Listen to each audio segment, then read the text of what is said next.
Hello and welcome back to the Betterment Show. And as you know that today we are outside here. What are we doing here? Because we're not in the studio. We are outside and we will be letting you know why we are here. So this whole entire show, okay, what is it all about? It's all about people's lives, people's experience and what they do. And most probably it's also about their products and services that they want to let you know more about so that you can learn more about them and bring into your own experience in life, all right? So this whole entire show is actually sponsored by Wheels Media. Wheels Media is a videography company which has been doing a lot of videographs to a lot of companies out there. But what most important thing about them is that they create untold stories. That's the reason why we came together here today to actually build this whole entire Betterment show so that you get inspired and you learn more about other people and also bring into your experience as well. And today I'm going to a shop where it's actually a card shop that has been here for quite some time. I've been playing this since 1997, all right? And finally, we get to meet the person inside the shop. Why not? Let's go inside and take a look. See you guys over there. Alright. Good. So, this is what we are talking about. There has been 1997, been playing these card games all the time. So, today what we're going to go, we're going to go to Cards and Hobbies. They are actually located in PJ in Kelana Jaya. Alright, and we're going to meet the founders and they're going to teach us more about these card games, okay? Come, let's take a look.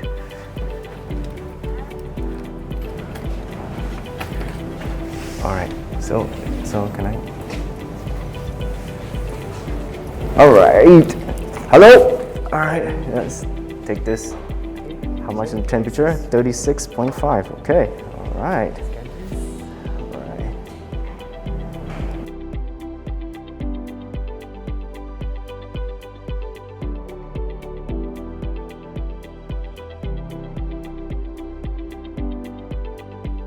So we are here in Cards and Hobby and we are with the two founders, okay? Their name is Chloe. Hi. Okay, and also Mr. Ham. Yes. Right, and they're gonna tell us more about what this card game actually is so addictive, because I've been playing this since 1997, you see. So it's been a long time. And I managed to come back to Malaysia and that's when I found Cards and Hobbies, you see. So yeah, nice meeting you guys here today, and it's very good to let you guys display so many cards all around here. But first of all, I want to ask, okay, one of the question is, how did you guys really get started in Magic the Gathering in the first place? I'll let Ham take that question. Basically, 6 years back we joined a tournament and then we felt that there's way to improve in the area of playing and also the temperature in the game playing area. So hence we just, without any plans, just let's do one with just more aircon. I see. You guys say that you guys were in the tournament last time. So in the tournament, how did you guys do? Pretty bad because the temperature Yeah, is the very temperature hot. is, everyone is sweating and sticking each other. So we decided that we need to provide a more comfortable place. Our aim is actually to provide a store where players will actually ask us to turn down the aircon rather than turn the fan up. Oh my goodness. Okay, so that's why it's so cold here. It's so cold here. It's a very nice environment because the first time when it came in, all right, what I got is that it's so hot outside, and it came in, I was like, oh my goodness, I can relax, I can sleep. That's the feeling we want to provide, like feel at home, like comfortable playing card games. No distractions. Yeah. So okay. So can you tell us? You said it was 6 years back. So this whole shop over here is already started 6 years back, right?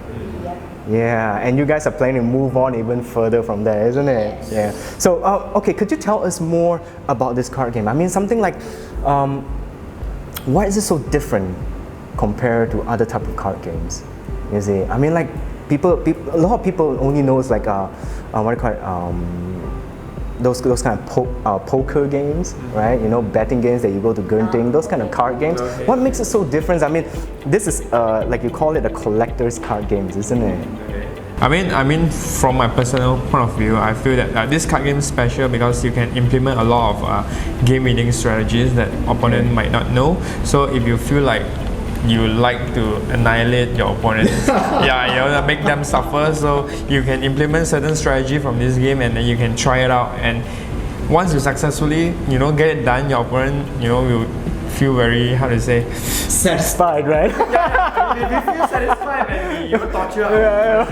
But not all games like this. You see, sometimes we have fun and then we try out certain things. A lot of things, a lot of possibilities. This is surprisingly fun fact. This is the game that it's ongoing, isn't it? And it's always something new, isn't it, Chloe and Ham? Right. So that means usually when it comes to something new, how often does new cards actually come in? Every 3 months. Every 3 months. Yeah. So it's like every 3 months you are cranking your head again to actually find new ways to actually beat your opponents. Yes, new way to torture our opponents. Yes, correct. You're right. I see. That's one of the things that makes it so fun. It's about trying to put your brain into that sense and try to figure out what you can do to fight against the opponents, isn't it? Correct. Yeah, and to tell the truth, this kind of game actually makes you think, isn't it? Yes. Makes you think. It's not just about the luck, but it's also skills. Right? Anticipate what is the next potential danger is coming. So actually it makes you think that relatable to our real life. So it also actually you have to read your opponent, isn't it? Yes. So it's something like a chess. You're figuring out what to do, what's the next move. Something about what he's gonna do, and then you try to counter his whatever he's trying to do. Right? Yeah. Awesome. So at the same time, could you briefly tell us why this card game to a lot of people is so addictive? I'm just saying, just something that may have fun. I think Dr. John has the answer to that. So what do you think this is addictive?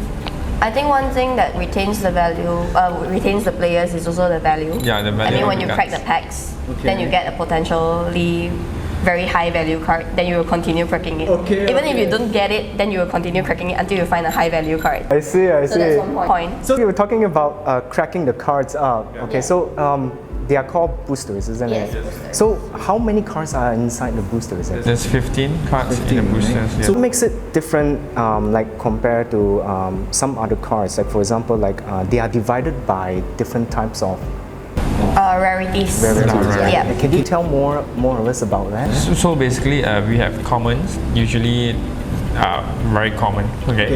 Meaning that they are easily been found. Easily found, yes, and then uncommon, followed up with rares, mythic, foil rares, and foil mythics. And foil common, foil uncommon. Foil common. But Oh my goodness, there's so many. lately now they introduced something called the extended frame or alternate art or showcase art. There's a different variety. Basically fetches more value. So what makes the value means that the price difference, Yes. or is it the ability of the cards, or how? The price. The price. The price and the artwork. And the artwork. Yes. So you say that these cards are actually there are a lot of artists that actually draw those. Yes, you're right. A lot of like famous artists. For example, you can see a few here. These are the art of the cards. So basically from famous artists. So certain artists fetches printed on a card, so it's give out different values. So do people come here just to buy cards and collect them? Yes, They do. they do. Okay. So what are the values of these cards when you collect them? We can give an example like there's a card from War of the Spark called Liliana. The alternate art drew by one of the Final Fantasy artists. Jeb alternate. Yeah, Jeb alternate art drew by one of Final Fantasy artists. Now we are going for 1,002 USD plus minus. Yeah, it's just for the art. It's just for the art. So actually, do people make money out from buying and selling? I mean, other people, they buy and they collect and then they sell in the future. Do they really make money out of this? I think they do. Yeah, it's a bit like shares, I guess. So it's speculative. So maybe you have faith in this card, then it's probably gonna be worth more in the long run. So that means that's the reason why some of the cards, like for example, like these sealed cards, right? These closed up ones, the olden times, long time ago, let's say the very, very beginning, they cost like what, how much? The sealed booster box of an alpha. That's a lot. It's a lot. That's a lot of money. So what makes it valuable? Is it because of the reprinted cards or something like that? Maybe sometimes they are not being reprinted. That's why it maintain the card value. So that's what it makes it very different from any other types of card games out there, isn't it? Because whatever you buy is not just for your own fun, but actually it has a retained value, isn't it? It's a sort of like a mini investment. Yeah, I mean. So okay, so let's say if there's somebody new to this game, okay, somebody who just no idea how to play this game, how would you recommend them to start? Basically, we actually use the starter deck, as you can see. So these are the starter decks. These are the starter deck, so we can actually teach them the basics. So yeah, we will start from there and then analyze like what suitable colors they're able to play, because there's 5 colors, combination can up to 10. So basically, we will teach them and show them what to do and what are their play style. He or she is suitable, and then we will recommend certain starter decks like team decks to them. So they can actually purchase starter decks, right? Yes. And get whatever needs to be Upgraded. whatever cards over there to already start playing, right? To get the hang of it. Correct. Then from then on they start learning about new stuff and they start moving on, isn't it? So what is the difference between like what I'm saying, like something like this box and this box and all these type of different boxes, you know? Basically, these are the limited editions. Okay.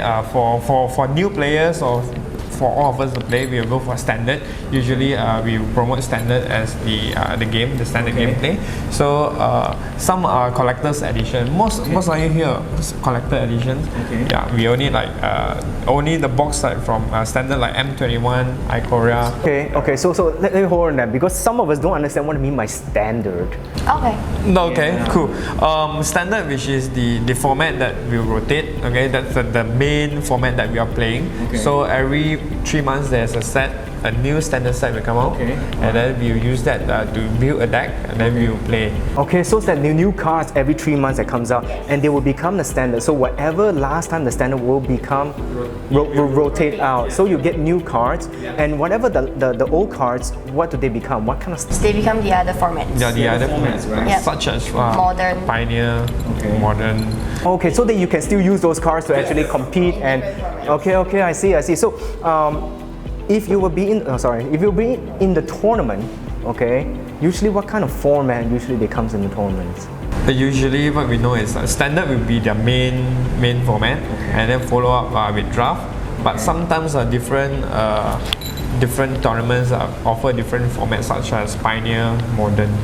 Okay. So is the tournaments you went last time, was it like standard or? No, It was standard. Standard, right? Yep. Okay. All right. Easiest to get into. All right. So you know what? Okay, enough of talk. So what's going to happen is that they're going to teach us how to play this game. Why? Because it's not to say it's complicated, but it takes a while to learn, right? Isn't it? Right? But it's well worth to know how this game actually works. So we will be back. I'll see you guys, okay?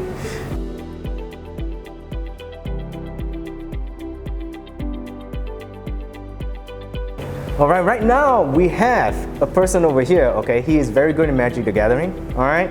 Okay, he is an expert, and he's gonna teach us how this this whole entire game works, okay? His name is Gene, and Gene, thank you, right? So, for a very long time, we play what we call Advanced Dungeons and Dragons, you know, one of those kind of games that we played a long time ago when I was young.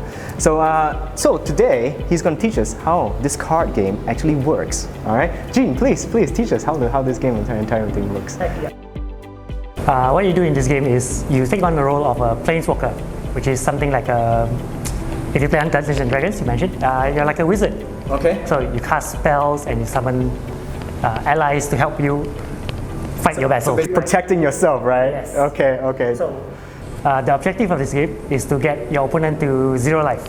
Okay. Basically, so everyone starts with 20 life. So everyone starts with 20, and you use this dice to actually show the life, isn't it? All right. So we're gonna put this as 20 at the same time. 19. Yeah, there we go. All right. So there are a few cards that you need to know. Okay. So there are creatures, there are some spells, and also there's this land card. All right. So the cards. Okay. Because I look at it right now, they are like blue and they are black and there's all different type of colors. How many colors are there? So there's 5 colors in Magic. Okay. So each one have their own attributes, right? Okay. So strengths and weaknesses for each color. Okay. So depending on how you play, you might want to pick up a different color to play with. Okay. All right. Go on. Yeah. Yeah. So As I mentioned, you are a wizard, right? So you need some kind of resource to cast your spells. So that's where all the lands come in. Okay, so these are your energy. Yes. Okay. Right. All right. So use this energy to cast creatures such as this Sphinx here, and also or spells to just make your opponents have a tougher time on defeating you. Okay. All right. So and what are these? Like they're additional. If you guys can see it, right? Like this one, there is like 2 blues, and there's a number 4 there, and there are all these types of words over there. Usually, what does it mean? These things over here. right. So what we have here is actually a blue deck, and these symbols here. This is how much mana you need. Okay, so how much energy? How much energy you need? Okay, correct. all right, understand. So how much energy you need to cast these spells? Okay. Like for example, this is a 4 and 2 blue. Okay. Right. So you need 4 generic mana, which is mana of any color. Okay. And also 2 blue mana to cast this spell. Okay, so you were saying that there is black, there's blue, there is green, There's red and there is white. there's white. So you can use those colors to actually cast these things to protect you, right? Okay, understood. So you have, like I mentioned earlier, so you have creatures, you have spells, you have all sorts of things for you to help you in your battle. In your level, right? So basically your opponents will also do the same, and to take your life down to how many? To 0. To 0. From 20 to 0. Okay, just a quick question. Can it be negative? In some cases, yes. In some cases, yes. Negative in such a way that it's really lost already, right? Yeah, so it's quite a complex game. So there are some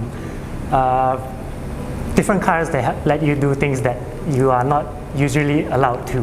Like going to below 0 life, going to negative life. That's also part of it. That's also part of it, right? So each card, like you were saying, that there are creatures, there are spells that you use, right? So you basically use these creatures and spells to protect you. And what usually, how would you know what abilities do they have? So cards like this, if you can see, right? So they have this is the name of the card, then this is the cost of card. So if you can see that creatures have this power and toughness, this is how much damage they deal and how much damage they can take. So basically they are their own creatures. They are their own creatures, yes. Okay, all right. Right. Then every card in the set in your deck has this text box. So this text box is where you see their abilities. Okay. So according to the abilities, you get to use those abilities. Yep. Okay. So how do you take the opponent's life down? So you take turns. So this game is played in turns, right? Okay. So you take first player takes a turn, then your opponent takes a turn. So each turn is divided into multiple phases. So you have your upkeep, where you refresh everything. Then you have your main phase where you start to deploy things, play spells. So it's like it's like a video game, isn't it? It's a strategy. So then you move into combat. So combat is where things get interesting. Right? So the turn player will declare attacks with their creatures. So then it's up to your opponent how they want to defend against the attack. Alright. So if they cannot defend against the attack, they take damage. And that's when you reduce the damage down. That's how they. For example, if I'm playing this, that if you're attacking me, I get to choose: do I want to take the damage, or I can use whatever is on there to actually help in my situation to actually not take damage, isn't it? Use your resources to protect yourself, or maybe it's worth the risk to just take the damage. It's all part of the strategy. Okay, awesome. Thank you so much for showing us how the whole entire thing goes, And if for those, who actually really want to know more about this game, you should actually come to Cards and Hobbies, right? Because he's really good. Alright. And Chloe and also Mr. Han, they are also really good. You can actually learn from them, alright? And you can actually get even better yourself too, alright? So if you like this video, if you like this video and you think that this whole entire thing is great, please share and actually like it, alright? So that everybody will know more about Cards and Hobby, right? And know more about Jean, Chloe, and also Mr. Han. All right. So anything that you want our audience to know before is no. Well, Because they have tournaments, right? yeah, we have tournaments. So if you have some free time, you want to pick up something challenging, something that's New, right? that's a hobby that's really worth your time. I would say just come over, we'll teach you how to play. Yeah, you see, they are so open up, Just come over and they'll teach you how to play. I'll see you guys next time in the Betterment Show. Peace.